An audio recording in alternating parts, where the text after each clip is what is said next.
On today's episode, I'm talking with Graham Stephen. He's the co-founder of a company called bizval, a business valuation service for small and medium-sized businesses. And we talk about making valuations more accessible for small business owners. We talk about how valuations should be as regular as going to a doctor for your annual checkup, and the importance of that valuation in planning and being more intentional about growing your business. And we talk about the 5 pillars of a valuable business. Graham, welcome to the show. Jean, thanks for having me, and it's wonderful to be here. I think the last time we chatted was over a glass of wine in the Cape Winelands, but That's right. you're back in Zurich, and I'm still sitting here in Cape Town. So great to be here today. Yeah, the weather was fantastic down there. I can tell you right now in Zurich, it's pretty overcast and not as good as it was down in Cape Town where we were sitting having a glass of wine. So, though, to start with, this show is about entrepreneurial freedom and about how you find your way to unlocking that freedom. You've followed your own journey, and you're an entrepreneur, and bizval is a business. So, tell us about how you find your way to creating bizval. Sure. I mean, let me go right back. I mean, I never intended to be an entrepreneur. So, we're recording this episode just after Father's Day. And my dad is or was or is what I would call an entrepreneur by default. He was an artisan by training, a millwright, and at 42 years old was retrenched, and had to find a way to make ends meet. So a variety of things, becoming a handyman, electric gate, security, all those sorts of things. And at 74, he's still going strong, climbing on ladders and doing all those things. But that was growing up. That was kind of my impression of entrepreneurship. And it wasn't a great impression of entrepreneurship. It was very much sort of chasing monthly cash flows, one-man band, trying to make ends meet. And the one blessing I had is that my dad was always there. He was present, and we had a wonderful childhood. But he wasn't a great business mentor. He was always too keen to please others, help others, and I learned a lot of that about empathy and that from him. But I swore I'd never become an entrepreneur. I didn't want to be figuring out how to pay the bills at the end of the month. But life is a funny way of kind of intervening. Yeah. And at precisely 42, the same age that my dad went into entrepreneurship, is when I started my first business. So that was, middle of 2019. I'd been working, for the few years before that, I was a chartered accountant by training. I'd worked in big banks, had forged a pretty good career by all accounts. About halfway through that, kind of shifted a little bit and joined a couple of startups, did some amazing work up in sub-Saharan Africa, Kenya, Tanzania, a couple of turnaround stories, and kind of shifted more from corporate into the sort of startup business turnaround. So more entrepreneurial, let's call it that, but I was still an employee. And, Gotcha. My family and I went on a holiday in Portugal one year, and, it was in the middle of 2019. And I just decided that, I didn't enjoy what I was doing. I was making money, but it really wasn't fulfilling. And at that point decided I wanted to do something different. So I didn't know how to move from being a corporate employer into my own business. I thought, well, I've got a set of skills. I was working on an advisory board on a sort of pro bono basis for a sustainable fishery business at the time. And the CEO of that said, look, we need to raise some impact funding. Can you help us? And I said, well, look, Serge, the guy's name was Serge. I'm full-time employed, but let's see what I can do after hours. We need something more substantial. And he's planted the seed, and he said, look, I tell you what, why don't you come work for us 2 days a week? I can introduce you to a few people. And he sort of introduced this concept of being a fractional coach, strategy officer, CFO. Something that's got and very that was really the popular seed now. for it. Yeah. And while I was on that holiday, effectively made the decision to kind of leave full-time employ. Okay. Fortunately, the guys I was working for agreed to sort of a 2-day-a-week contract. So I had this nice kind of transition from corporate into solopreneur, fractional work. And it took off from there. until about 9 months later when COVID hit, and it kind of threw everything into the, let's call it for a ball, So it was an interesting journey because I wanted to help businesses grow, raise money, think about exit, kind of be the right hand man to, let's call it, a non-financial CEO. Yeah. And in that journey, I met Howard, who's one of my founders of bizval, co-partner, and he was looking to sort of value a business. He's a serial entrepreneur, early 60s. I spoke about my dad. It's a bit like rich dad, poor dad. My dad was sort of the poor dad, wonderful human being, and Howard was also a wonderful human being. But he, serial entrepreneur, built 30 businesses in sort of his 30, 40 years of business. Yeah. And he wanted some help to acquire a business, to evaluate it. He was sick and tired of having to go to the big four firms and pay 20,000, 30, 25,000 Yeah. euros for a valuation every time. And I got introduced to him by a contact from the previous company that I was working at. And we were sitting, he introduced us. We had a virtual whiskey during COVID, hit it off instantly. As we did. Yeah. And he said to me, "Can you help me?" So we looked at the acquisition target, and I said, you don't need to spend 20,000 euros in the valuation. I'll do it for you. I'd been involved with startups and fintech, and that's kind of where the idea incubated. Is we spoke to more and more entrepreneurs, and we asked them two questions. We said, what do you want to do with your business? So that was the first question, and we found a lot of Yeah. entrepreneurs didn't know or didn't understand that. They might have had plans to pass it on to their kids who've subsequently emigrated or moved country, or they just said, "Oh, we're going to sell it one day," without really knowing what that meant. And then the So there's second no question that concrete came up, plan. It's kind of very ephemeral. Like not. There's this idea there, but we're not really sure what we're going to be doing. Yeah. 100%, yeah. And then the second question was like, "What's your business worth?" And the answers also varied, like from "I don't know" to, "Well, my mate sold his business, for 10 million euros, so mine must be worth more." So, um, but quite frankly, they didn't have an idea. And we would say to them, "Go get a valuation done." First point of call would be their accountants. Usually, their accountants wouldn't know. It was something that they kind of had an idea about, but couldn't really help them. Yeah. Or they would then get referred to one of the bigger firms. And again, for most entrepreneurs, we play in the sort of million to $20 million euro range. Is spending 15 or 20,000 euros on the valuation was just kind of out of reach for them. They couldn't comprehend spending that much money to tell them a number. So we then figured, well, we'll build this ourselves. And that's where the idea for bizval was born, is we wanted to help business owners understand the value of their business quickly, cheaply, and affordably, so that they could understand the number itself was important, but what was more important is understanding what are the drivers to help them unlock that value. So they could have a plan to kind of think about, can I sell one day? Maybe I don't even want to sell.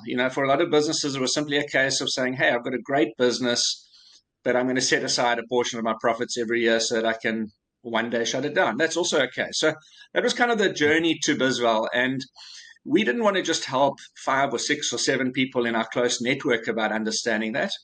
We wanted to scale. And for us, scale means, we wanted to reach 10,000 entrepreneurs globally so that they didn't have to go through the sort of, let's call it, pain that my dad went through, building a business that he couldn't Yeah. sell.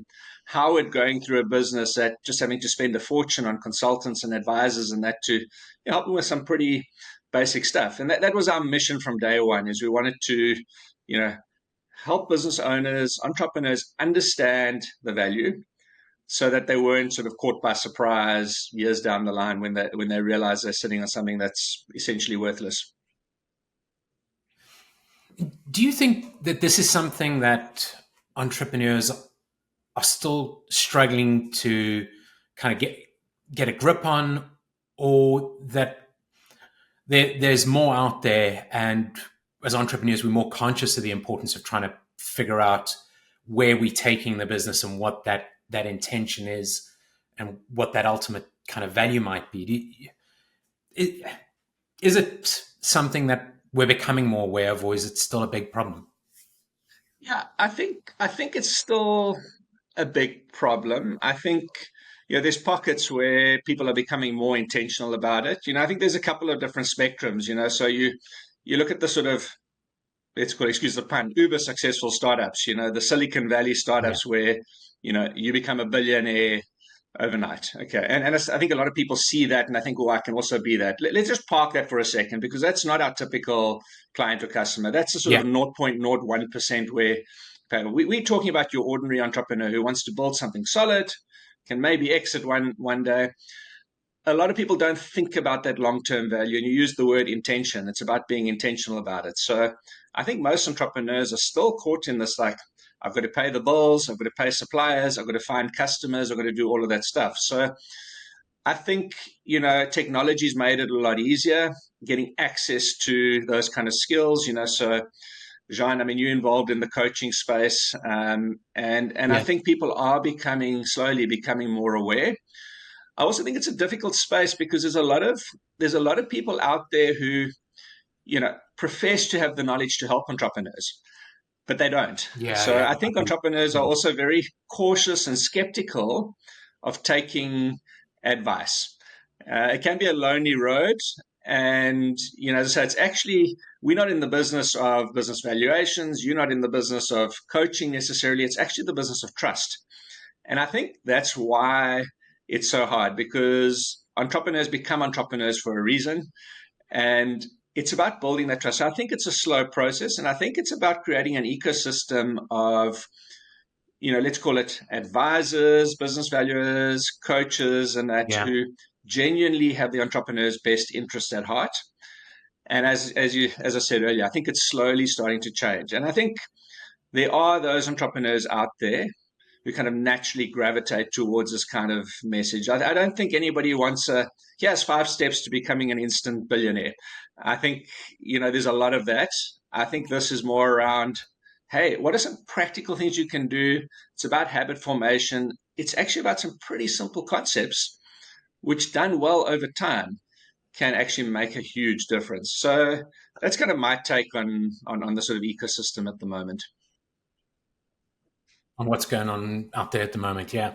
You talk about trust, and so bizval aims to demystify what's Mm. going on in the space at the moment. I think, as I understand, that's one of your key kind of, well, part of the core purpose of your business. Um, how are you folks sort of building trust when you talk about one of these big 4 or 5 firms that can do evaluation for a business owner? How are you Mm. folks building that trust and making sure that business owners feel comfortable about the valuations they're getting as you build bizval out? Mm. So for us, trust starts with the owner, and I think one of the things entrepreneurs are, inherently scared of is when you chat to, and I'm not knocking the professional firms, and Yeah. absolutely have their place, but for most of the entrepreneurs we work with, trust actually starts with things like the language you use.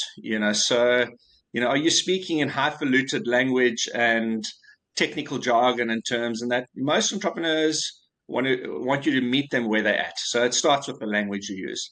The second thing is, I think people want to engage with people.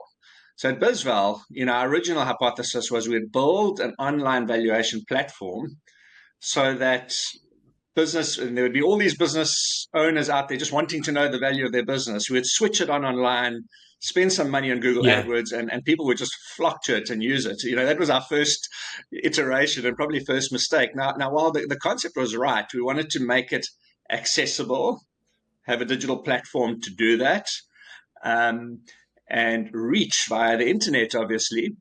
Is what we didn't realize initially was how emotionally connected people are to their businesses. So we changed our positioning somewhat, and we said, you know what, the tool is just there to help us to be able to deliver these services affordably and over geographically dispersed areas. Okay. What was really important is that we could still charge an affordable time, because the heavy lifting was done by, let's call it, the machine. So we could spend the Yeah. time engaging with customers. So even from our cheapest offering, there's a real customer engagement and connection, whether it's just sending a message over our platform, whether it is doing a complimentary like indicative valuation.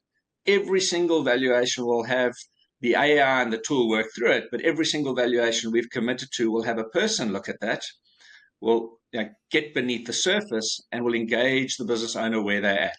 And I think that for us is really, Yeah. really important. And I think the third thing is, we operate in a space where, things like valuations, there's always a range. So, whilst we are absolute experts at what we do, we also acknowledge that it's really about understanding the client's business, the assumptions that go into that. So for us, we always say if we get it wrong or we don't understand an assumption, okay, we're prepared to go back.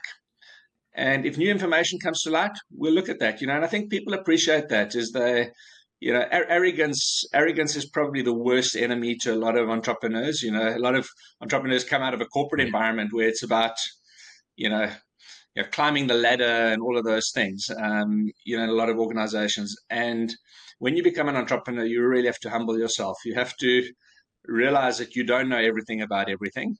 Yeah. And those are sort of the three things for us is, I guess making things simple and accessible, speaking the language of entrepreneurs, and being prepared to listen and be humble. Those are Yeah. it's normal things that build trust. And then, I guess the last thing I'll say is you have to have confidence in your product.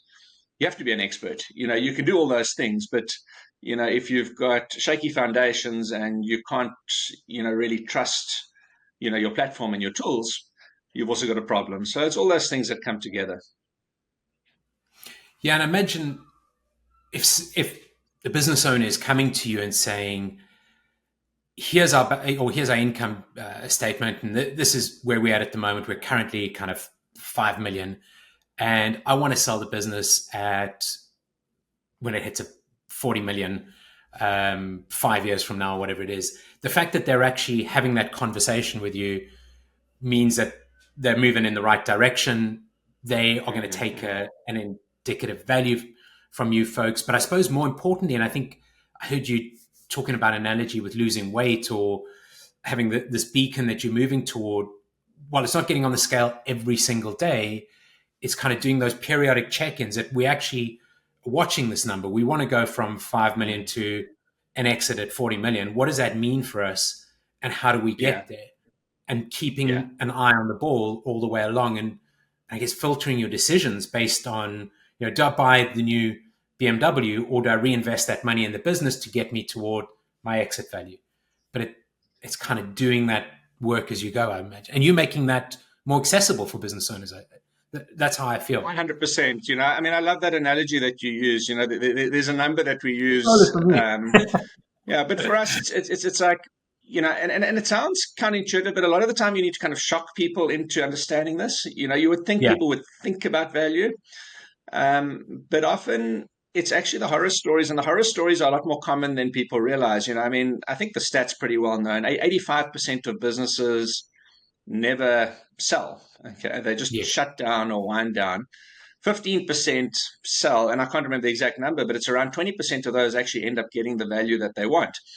So when we set about with bizval, is we said we don't just want to serve the 20% of the 15% who are going into a deal. We actually wanted to serve the 85% of businesses who actually, we want that 85% to be 40% or 20% or ideally 0%. We want all business owners to be able to understand and unlock that value. The analogy that I use is, and that's got to start early on. The earlier on in your entrepreneurial journey, the better. The last thing you want to do is, be 50 years old and you go for a walk and you drop dead, to be morbid, but you drop dead from a heart attack. Okay. And, yeah, that doesn't start, you don't just stop smoking at 49 and suddenly decide to eat healthily at 49 and suddenly you at 50, you like the world's fittest man. Those are habits that take time. Sometimes, if you've had a relatively healthy lifestyle, you can kind of improve that in a short space of time. Other times it might take 5, 10 years to actually get to where you want to go. yeah, So, with us, it's about that. So the entrepreneurs that come to us and they've already had that mindset shift, that's fairly easy because they've recognized that they need to change something. And that's the first step. The harder part are the sort of entrepreneurs who don't quite realize that yet. They don't know what they don't know. And the reason for that, as I said earlier, is a lot of the time those kind of, there's a lot of mystery around business valuations, and it's need to be hard and complex and all of those sorts of things, but it's not really. There's three or four or five sort of key concepts that if you understand and you apply them consistently, and importantly, it's also sometimes having a coach or somebody to help you navigate that down the line. We don't do that at Yeah. bizval. That's where guys like yourself and that come in, but it's about kind of showing somebody where they are. It's that health check to say, hey, what's your blood pressure? What's your cholesterol? What's your weight on the scale? Yeah. And a bit about what's your diet, and what's your And exercise regime, and then putting it all together into a simple plan. and I suppose as entrepreneurs, we're terrible at that. We don't go to the doctor and get that checkup done, and it's the same with our business. We aren't doing that as often as we should be doing, and just simply, Yeah, I guess, having a checkup, even if the result's not good, yeah, you then know what you need to do. Because I loved your analogy again with somebody dropping dead. You have this responsibility, I guess, to your employees, your family, to mm, be building something that, if God forbid something does happen to you, that there's some value in it. And I think as entrepreneurs, we think we're bulletproof, and mm. we don't spend enough time doing those checkups, and this is why this is so important, and why I wanted to get you on 100%. to That talk about it. Yeah, and I mean, there's just so many stories. I'm not going to go into the detail. It can be even things like key man insurance or buy sell insurance. Even if something does happen to a business owner, what about his family and what about all those sorts of things? And we've had horror stories of so many businesses where something happens to a partner or business owner, and there's not enough money left in the business to pay Yeah, out the family or to do all of those kind of things. And I mean, other than just growing your business, knowing how much insurance to have if something happens to one of the partners is a really important thing. And a lot of the time that just doesn't get done. So something happens and the business is forced to shut down because it can't pay out the existing shareholders, or you've got a spouse who knows nothing about the business, suddenly a major shareholder. So, John, we could probably do a whole series on all these different use yeah, cases. But I think for us, it's about avoiding those calamities as much as it is about helping entrepreneurs kind of see the summit that they're aiming for. yeah, We both have lived in Cape Town, and people come here and they look at Lion's Head or they look at Table Mountain. It's like you go to Cape Town, you want to climb Lion's Head or you want to go to yeah, the top of Table Mountain. And a business is a bit like that. You need to have that sort of checkpoint or that vision that you're going towards. And a business valuation is really a tool to help you understand that. And why it's so powerful is because it takes a slightly longer term view into account. It's not just can I pay the bills at the end of the month. It takes that sort of 3-5 year view, and then it gives you tools and levers that you can kind of adjust and tweak over time to move towards that goal. So that's that. When we talk valuation, that's what we talk about. It's not just this arbitrary number. The other thing I just want to touch on quickly is you mentioned a little bit earlier is that business owners often have a number in their head.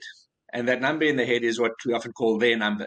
What do I need to retire, or kind of go and sail in the Mediterranean all year round? And that number and the value of your business are often completely disconnected. So the best thing mm, for us is when that number and the business value come out very close, because then you're working with an entrepreneur who's kind of very grounded and understands their lifestyle versus their business. The hardest case is often when that number is 100 million euros and the business is worth 1 million euros. And you've got this disconnect much between harder. what the entrepreneur wants. He thinks he's going to retire to a villa in Spain. No disrespect to Leeds, but in reality, he's got a 2 bedroom flat in Leeds. I mean, there's a Mhm. disconnect between those two, and that's often the harder journey then, where those two Yeah. numbers are quite close. So you've talked about a few mechanisms that you can use once you've got that valuation to start closing the sort of gap between where Yeah. we want to be and where we are now. What are some of the things that you'd advise business owners to focus on in that when thinking about that? So I'm going to keep it simple. For us, there's sort of five things that we tend to look at. Um, and I think the first one is actually really simple. It's around owner dependence or owner independence. Yeah. Using the example I used earlier of my dad is when you are the business, it's very hard to actually sell it. When you stop working, what happens to the business? So a lot of doctors, medical professionals, all of those sorts of things is they are the business. Unless they've been able to build a practice around them and all those sorts of things. So that's probably one of the biggest things around a business is how do you remove owner dependence? Um, Whether you're Links electric to or a that, lawyer, doctor, or a small software business, how do you pull the owner out? 100%. Yeah. Yeah, and a lot of business owners they become emotionally, even though they know that, intellectually or objectively that they can't be dependent, they become very emotionally attached to their business. So kind of helping them understand, that emotional aspect versus the business. That's probably the hardest part, is kind of trying to separate that. The second one that goes hand in hand with that is actually having systems and processes and procedures that kind of enables that. So when we look at a business, say what can make it more valuable, processes don't need to mean you have expensive CRM systems and lots of things, but you have to have the basics in place. How do you generate your sales? Do you have Yeah. a sales funnel and invoicing system and a conversion system? How do you record your accounting stuff? Do you have a system in place? How do you deal with hiring staff? What happens when you go on holiday? Do you have a documented, disaster recovery plan? People coming out of corporate, they think it's a compliance box that you tick, but in reality, those I call them effective systems and processes are critical, and that's company dependent, size dependent.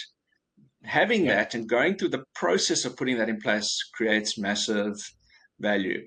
We ask a question in our valuations, and it's a bit of a cheeky question. We say, like, what happens to your business if you go on holiday for 3 weeks? Make it 3 weeks or 6 weeks, and the first answer is, I can lose my cell phone and go on holiday for 3 weeks and my business is unaffected. And the last option is a bit like an episode of The Bear. I mean, it's a case of I'm in the business 24/7 and then some. So that sort of range of permutations is important, and that's number one and two. The second Yeah. one is, So we you know, basically the sorry, John. over reliance on the owner and systems, but yeah, without overcomplicating those systems. 100%. Then the second or the third one is around, we always talk about a business is worth the cash profits that it can generate over time, and there are exceptions, in terms of like big global brands and all of that sort of thing. People say, I've got goodwill, I've built this brand but fundamentally a business is worth the cash profits it generates now and into the future and how certain those profits are. Okay. And that's, I guess, Yeah. linked to growth. So if your business is growing quickly, those cash profits can increase over time. And on the other hand is, what is the risk associated with that? So if somebody's going to invest in this business, how certain are those cash profits? So the more certain they are, the bigger they are now and the bigger they are in the future, obviously the better. And we often talk about sort of strong unit economics, and that starts with understanding, what is your selling price and what does it cost you to be able to sell those things? And what does that do over time? So at the end of the day, you need to have cash profits, but that starts with what I call your unit economics. There's no point in, selling a widget at 100, but it costs you 105. Okay. Yeah. Understanding that. So strong unit economics in your business, understanding that, understanding how to increase that and how to improve that is absolutely critical. That's number three. Then linked to that is a robust understanding of the customer. Okay. And we touched a little bit on growth. And what I mean by the customer is there's a few elements here.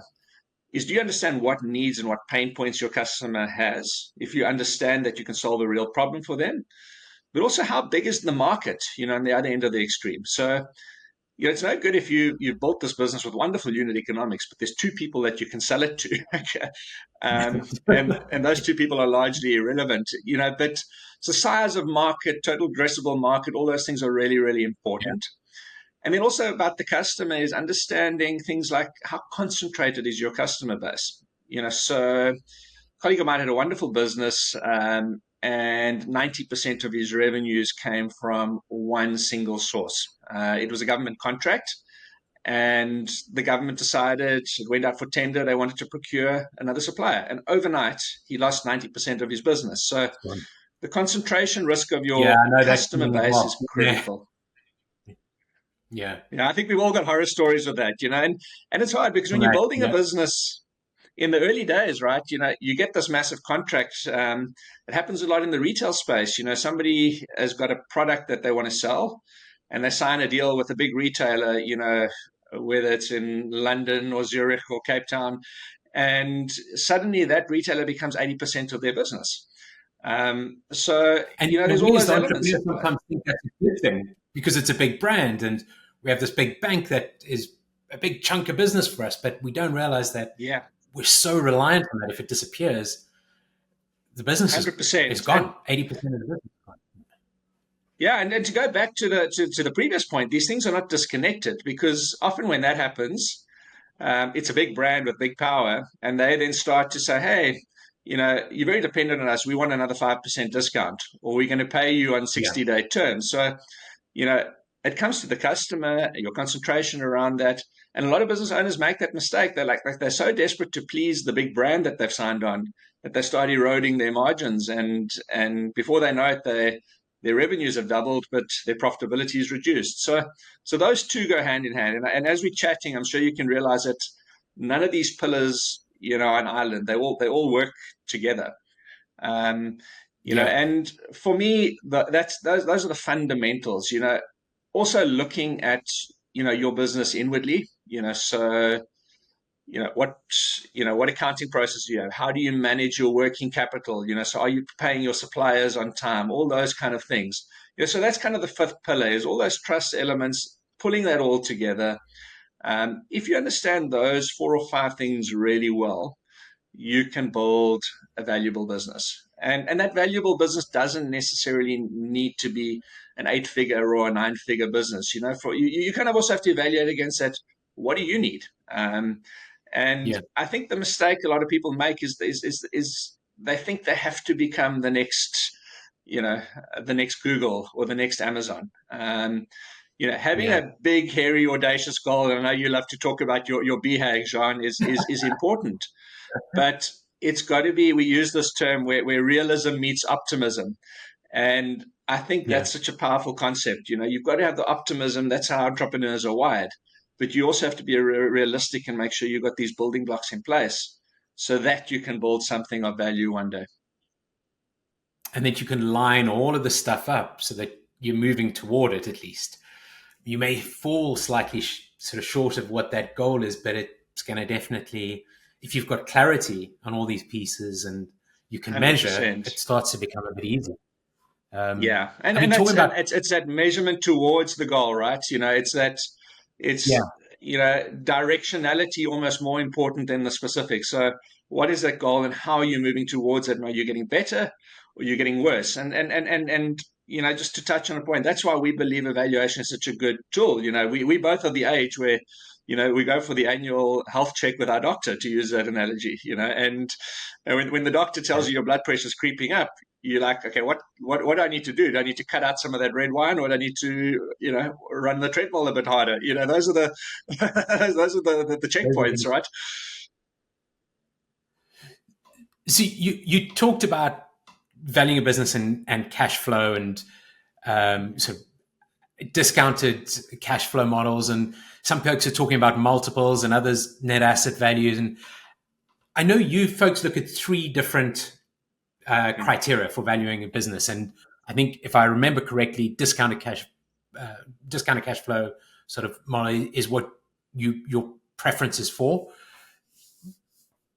Talk to us a little bit about how you do those valuations and why bizval the bizval's unique approach. Sure. So I'm going to just talk about sort of the three approaches we use very briefly, and then I'll quickly just talk about how we go about doing that. Okay. So the first thing is we use what we call discounted cash flow. earnings multiple, and net asset value. And we look at all three methods. Our preference is what we call discounted cash flow. And in simple terms, what is it? I explained it just now. How much profit are you making? Cash profit, okay, Yeah. now, and what does that look like into the future? Um, and then what we use is a discount rate. So what is the required rate of return that an investor? So we look at it through the lens of a potential acquirer. At the end of the day, a business is always worth willing buyer, willing seller. But we kind of look at it through the lens, first and foremost, through what would an investor pay. And that discount rate is effectively the required rate of return that an investor would want. The riskier the business, the higher the rate of return. The higher the rate of required return, the lower the value. So there's an inverse relationship there. Yeah. Okay, so that's why sometimes you'll have businesses that have got different values in the eyes of different investors. So if an investor's got a high risk appetite, you might attribute a higher value to the business. But when you break it down to that, that's what a discounted cash flow is. Why we like that methodology is because that's what it comes down to, adding up the profits over time. But also it forces the business owner to understand what are the drivers in making that happen. How do you make your profits? All those Good. things we Yeah. spoke about, right? How do they grow? Yeah. What processes do you need? The second is the multiple approach. Now, I know multiples, so if you go to a stock exchange, that's how it works effectively. You've got a PE ratio, price earnings ratio. What profits does it make? And a multiple of that. For us, that's an outcomes based method. Discounted cash flow is inputs. You look at the inputs and you get to an outcome. What a multiples method is, it looks at similar businesses and it says, okay, they're trading at 5 times, so your business must trade at 5 times. And that can be a multiple of revenue, of EBITDA, of annual cash profits. The problem with it, it's a bit like putting 5 6'3", 120-kilogram men in Yeah. standing next to each other and making the assumption that they're all going to be front row rugby players for the England rugby team or the Springboks for that matter. Okay. So we tend to use multiples as a sanity check. And also the problem Okay. is in sort of private businesses, a lot of that information is not publicly available. So on a stock exchange, it's easy to see that three big banks in similar regions, you can compare those multiples. That information is often not available in private businesses. And then the last one is the net asset value.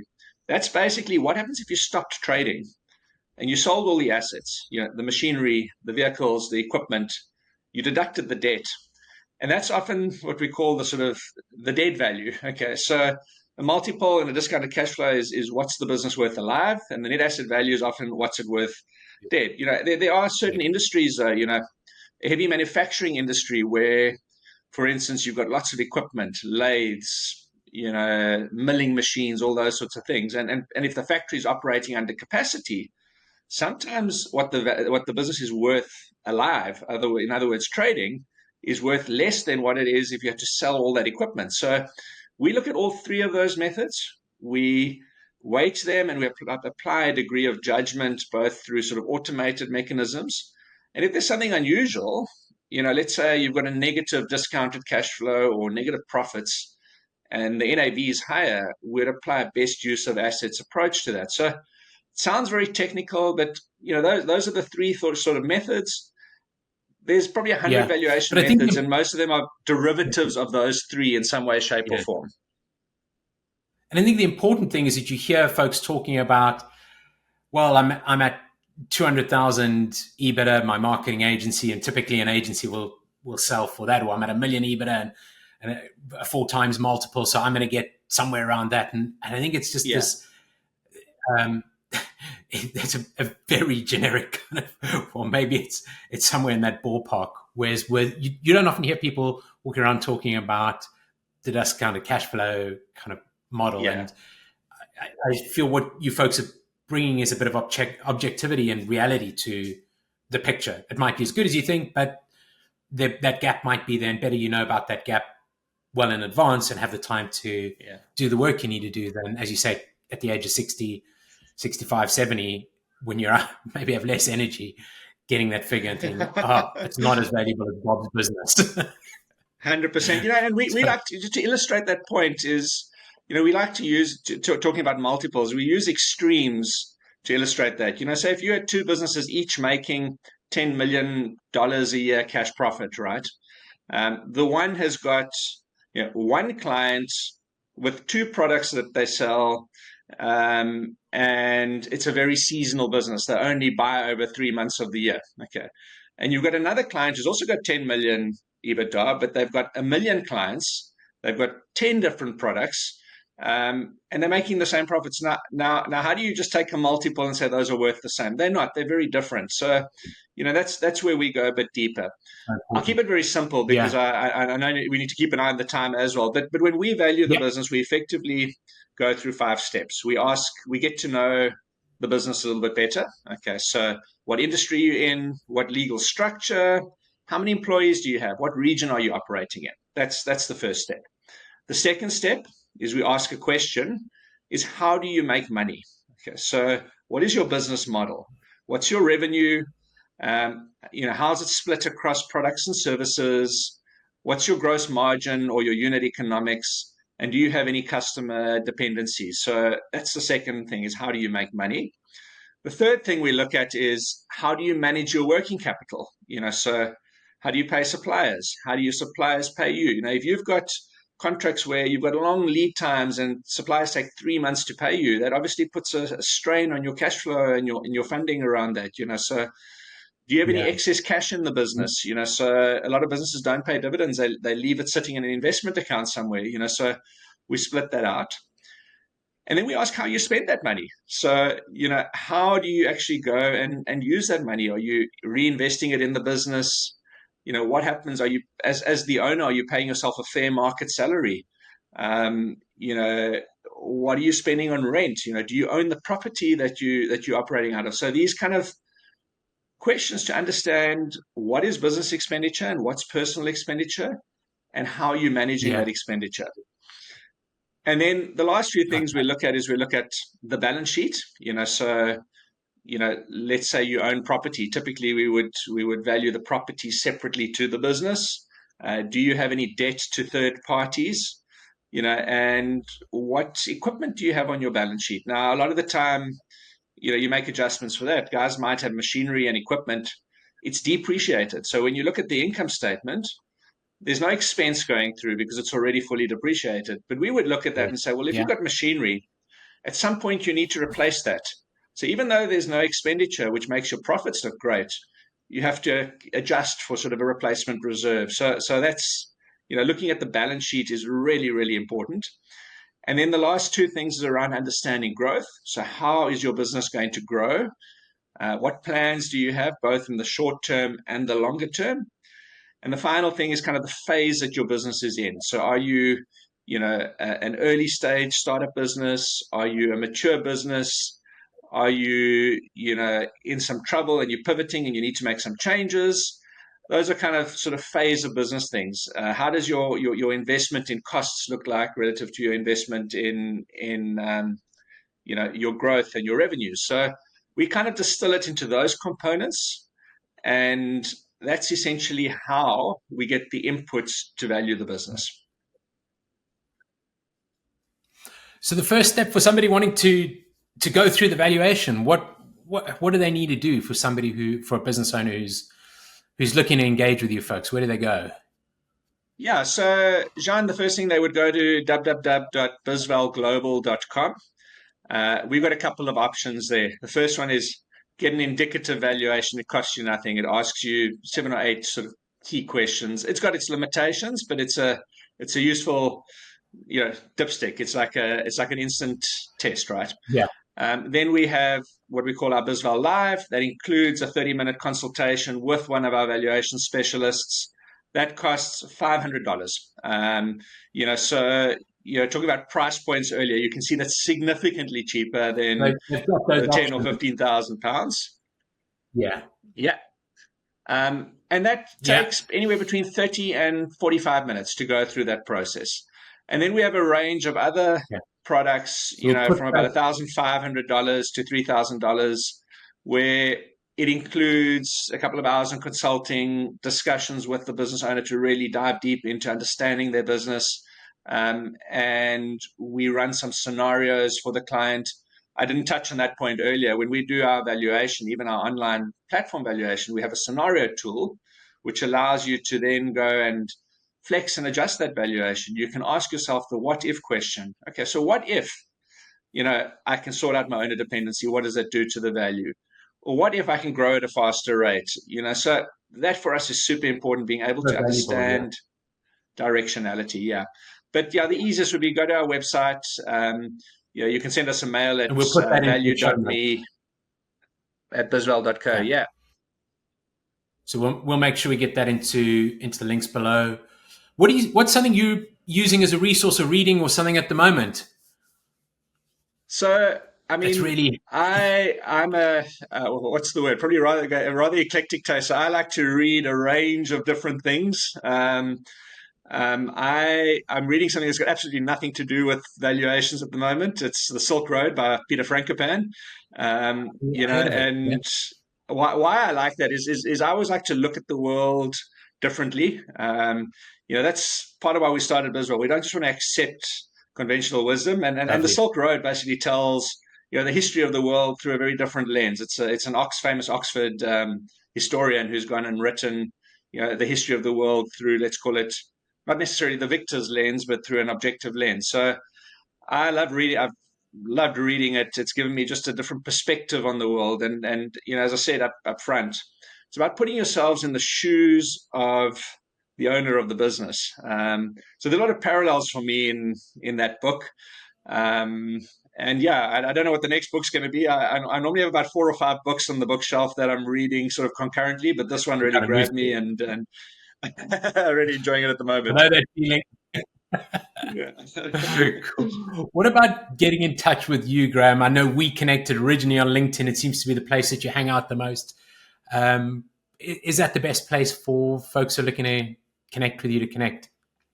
Yeah, 100%. So, if you want to connect, reach out on LinkedIn, or can drop me an email, Graham, Graham, at bizvalglobal.com. But I'm active on LinkedIn. I'm not on any other social media, so you're not going to find me on Instagram or Twitter, any of those. Well, But yeah, very happy to have a chat or a virtual coffee or whatever. So yeah, or contact yourself, John. I'm sure you can put them in touch with me if, awesome. if needs be. I'll put it. Yeah, I'll stick everything into the notes as well. But thank you so much for your time today. Really appreciate it, Graham. Thanks very much.